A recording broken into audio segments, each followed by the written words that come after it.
Hi guys, today I thought we'd have a quick look at the good old SD2IEC device. I don't know how well that's standing out on the camera there, but basically this is a nice big slot which is shaped like a Commodore 64 drive for SD cards, so you can fill it with ROMs and speed boosts and things.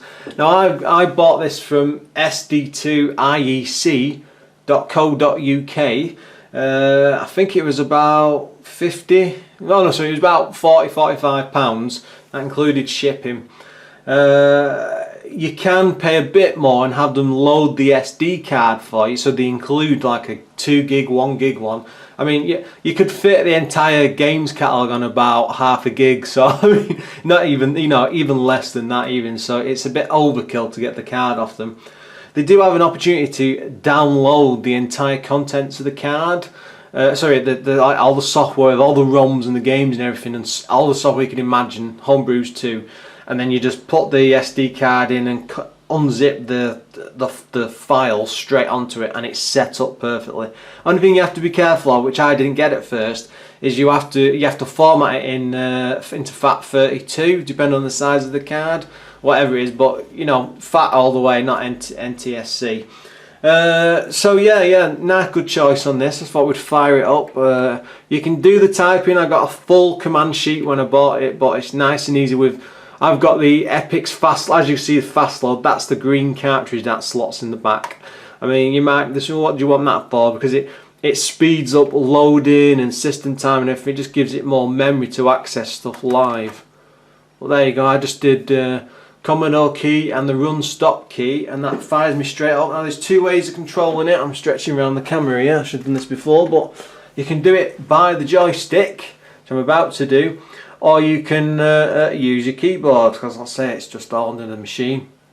In case you're wondering that why is this on the little TV screen, it's because I've just not got any way at the moment of plugging it into the projector. And now that I've played it like this, I actually prefer it because it's better having the C64 on a desk rather than having it sat like, on your knee whilst you're bloody playing around with a projector. But anyway, yeah, as you can see there, this card system isn't just for the C64. You've got the C128. Those were very expensive. I did seriously consider getting one of those because some of the games were a bit better. But when you start looking into them, there isn't that many of them, and they're not exactly. It's not like on the difference between, say, you think it would be from the 64 to the 128, massive jump up in power, but it's not like, say, the NES and the SNES type of thing. It's just a bit of extra. But anyway, as you see, I've got a fair few folders on this. C16 that will run on the +4 as well. Again, if I ever get bored of the C64, I'll keep the card because I can always use it on another system. Even the VIC-20s on there, so you get the entire game library for next to nothing. But I've got a fair few folders in here. I mean, the C64, that's discs, that PRGs is tapes. That just come with the ROMs that are included. But one thing I was doing, that's the side one. That's the old 64 DTV controller. Now the camera's going a bit nuts. Sorry about that. Oh, that's the only problem with having autofocus on a camera. Right, let's just go to the next screen. Bloody hell. There we go. Sorry. It's a new camera. I'm still getting used to it. Right, now as you can see there, I've gone into but this was just the best games on a list I'd found, so I just copied the ROMs on. It makes it easier to go through. But actually, a pretty good selection on here straight away. Some of the classics like Jumpman, Maniac Mansion doesn't actually work. I'm just School Days, there's a classic. I think I've done a video. And one of the very favourite 64 games, I think, is Space Taxi. Basic folder structure there. Whilst it's all tuning in, I'm going to just boot up Space Taxi. Come on. Load. That's all them files. I don't know what they do. It's like, there we go, Space Taxi loading. And that's a crack game, of course, because it's a ROM. The thing is, all the games on this that come with it, they've had all the copy protection stuff removed, which would be a nightmare if you were trying to deal with normally. Right, fire button to begin. One cabbie, use joystick left to right. Morning shift beginner. Let's go. Nice, short and sweet. But as you can see there, loading time was oh my god, it's Candyland. As you can see. Oh! Oh, I've run him over and I'm dead. Yeah, no, that's not the point of this video. Anyway, let's just, it is a bit fiddly having to, there's a button on top of the remote you have to press to reset the cartridge. Otherwise when you reset the system it just loads whatever game you put in. So you have to do it, the slot first, reset, and then on the back of the fast loader. Otherwise it just keeps booting the same game. Fiddly, but you get used to it. Let's go to A transfer, because again I'm just sorting my ROMs out and coming up with stuff I want to play. Again, it's, oh, bloody camera's going a bit nuts there. But I think, here we go, this is what I was going to look at. Ghouls and Ghosts Arcade, because this is a very new game, I believe. Somebody redid the terrible RT 2015 its date. Somebody redid the terrible arcade game. And this is what we got. Checking, so yeah, it's actually seen the card, so it knows what's in there.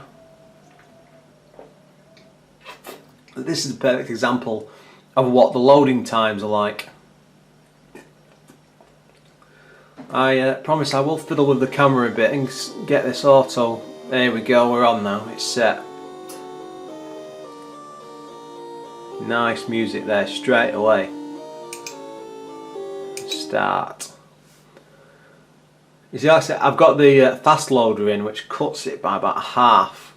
Otherwise you just sat here forever and listening to it load away. Maybe that's part of the excitement on the C64 though, who knows. But yeah, I mean, I'm quite impressed with it. It's a very, very nifty device to have. I mean, I've got a tape drive and stuff, and I've got maybe 2 tapes. I tried loading both of them and then almost threw it out of the window, because the years of me sat there waiting bloody 15 hours for a tape cassette to load are long gone. So I'm quite happy on the old tape systems to flick over like this. Yes, it's cheating, it's not using the originals, but at the end of the day I wanted the C64 to play some games, not start collecting. Here we go, what's this? Original, start the game. See how we go. Not sure if on the tape version you've got some decent loading music at this point, I'm not entirely sure. But there you go. I mean, wasn't too bad for a loading. Oh bloody hell. It's loaded again. Must be a massive game. Oh, he's got her. There we go. And you can hear the click of this joystick. This joystick's a bit broken. It sticks when you twist it to the right, and I haven't got a bloody screwdriver that'll fit the damn thing. So I can't just rip it open and mess inside. I'm bloody frustrated because the seller said it was working perfectly, and he bloody charged me, well, 12 quid to get this bloody delivered in the end. Bloody ripped off.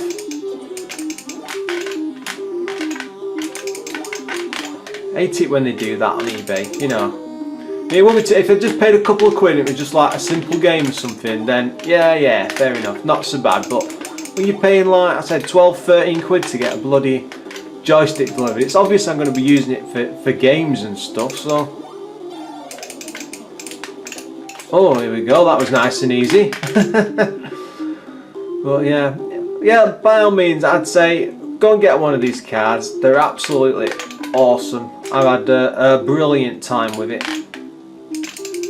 and it's got me in the mood. I have actually been giving some serious thought to picking up a C16 again. It's something I had as a kid, so now that I've got this card with a full library installed on it, then there's nothing that can get in the old way. I can't believe how far I've got in this now. It's oh no, and then I'd say that and then I die. But anyway, I think that's perfect time to finish. Well recommend that card, it's bloody brilliant, I love it to bits. So yeah, go check it out, see what you can find. There's a good forum about it with lots of topics. I didn't really have many problems when, like I say, you can cheat and even have them install everything off the SD card, or you just download the SD card files and copy it, pretty much unzip it straight on, and it's good to go. Nice and easy. Anyway, as always guys, thanks for watching, and please look forward to another video soon.